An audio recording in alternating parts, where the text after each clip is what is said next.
Kumusta po mga boss? Welcome po sa J-Sonic TV. Bali, isang madali ang gawa lang po ng electric fan na ayaw mag-swing. So kung titingnan po natin dito sa ilalim, yung kadalasang nasisira dito, tsaka doon sa kabila, yan po yung madalas na napipigtas. Pero sa pagkakataon na to, okay naman siya. So meron pang ibang dahilan kung bakit ayaw nito mag-swing. Tingnan natin sa bandang itaas, ayun po. Kung makikita nyo, lumabas na yung spring niya.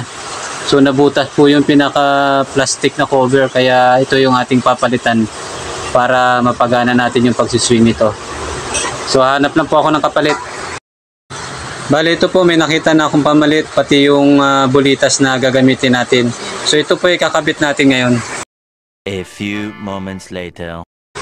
Bale, ayan po mga boss, tinanggal ko na yung pinaka-cover kasama yung gear niya. So ito po, tumalsik na po siguro dito yung bulitas. Kasi dapat yan, may bulitas yan dito sa may spring eh. Dito, yan, dito, tsaka dito. So tumalsik na yung bulitas, kaya hanapan natin ng kapalit. Itong plastic na black na to, papalitan na rin natin to. Ayan, so ito po yung ipapalit natin. Ayan o, walang kabutas-butas. Galing din po ito sa lumang gearbox na may iba na mga diferensya. So ito naman po yung bulitas na may kakabit natin dun sa may spring. So yung isa pang gear dito, tatanggalin lang muna natin to. Ayan, kasi assemble natin yan kasama itong unang tinanggal ko. Ayan, bali ganito po. Lalagyan natin yung bulitas sa magkabilang dulo ng spring. Ayan, tapos nalaglag pa. So ayan po. Bago natin ipasok dun sa pinakabilog na gear, ilagay muna natin yung mga bulitas magkabila. Pisilin natin, tapos sabay tulak. So ayun, pasok na. So pwede na natin itong ibalik sa dati niyang pwesto.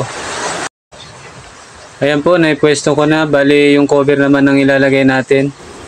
Nga pala, hindi po tayo makakabili ng cover lang sa mga bilihan ng pyesa ng electric fan, kasi buong set po ng gearbox yan kung bibilhin natin. Kaya yung mga sirang gearbox na nakukuha nyo sa ibang electric fan, itabi nyo po yan, kasi may ibang part yan na pwede pang pakinabangan, tulad nga po nitong ginamit ko ngayon na cover ng gearbox.